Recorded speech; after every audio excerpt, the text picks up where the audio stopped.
We're grateful to have our Coast Guard partners that not only helped us today with getting a view of some of the damage, but they've been out on their helicopters doing a lot of air rescues of people from swift moving water, and we expect them to continue to help us. They're running a lot of missions today. We saw widespread flooding. One of the things that stood out to me is going to be a challenge with debris cleanup. In a number of areas where we saw the water had receded, there's a lot of debris left, a lot of boats washed up in the New Bern area particularly. We saw flooding in Harnett County near Dunn. We took a view of the dam at Hope Mills. Water's coming over that dam as we speak.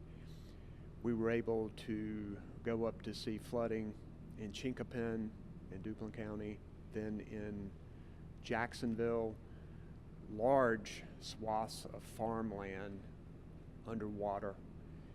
We went up and were able to see New Bern pretty well, and a lot of the water has receded from New Bern, but you can tell that there's a lot of devastation in the town. Then we were able to go out on the coast a bit and see all the way up the Crystal Coast. It looked like from the air there wasn't significant erosion, but clearly the ocean surge had come in and there was water there. We could not see much of Kinston. I think one of the things that stood out to me is that this storm's like a house guest who doesn't want to leave. The rain bands continued to come in even when they thought that it might be clear, so our view was obstructed in a number of places. But we've got a tremendous job ahead with recovery, and we also know that as I looked down and saw the raging Cape Fear River, that those rivers like the Cape Fear are going to continue to rise. The Lumber River going to continue to rise. We weren't able to see down in Wilmington.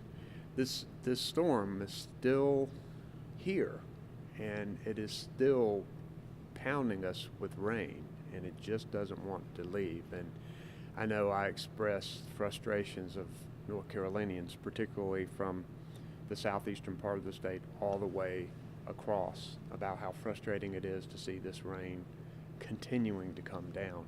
We've got some real challenges ahead with these rising rivers and the evacuations that are occurring right now.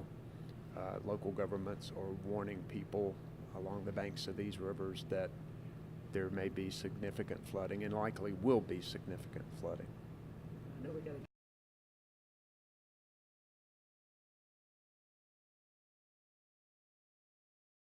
We had several more closures of I-95 yesterday, since yesterday, particularly in Lumberton, as well as up in Kinley near Smithfield. And so the importance, what we saw today, and I agree wholeheartedly with what the governor said, the C-130 capabilities are able to get us into places that we could not have gotten with other aircraft. So the weather is still tough out there. Where we did have good visibility, I think it reinforces the fact that, we've got to get our crews in there as soon as possible. And the first thing that I've got to do is find routes to make sure we can get our first responders, the ones that will be picking up debris, and also our utility crews in there, because it's obvious that there's lots of power loss in all of these areas that we saw today. I'm sorry, the governor said you had some good news.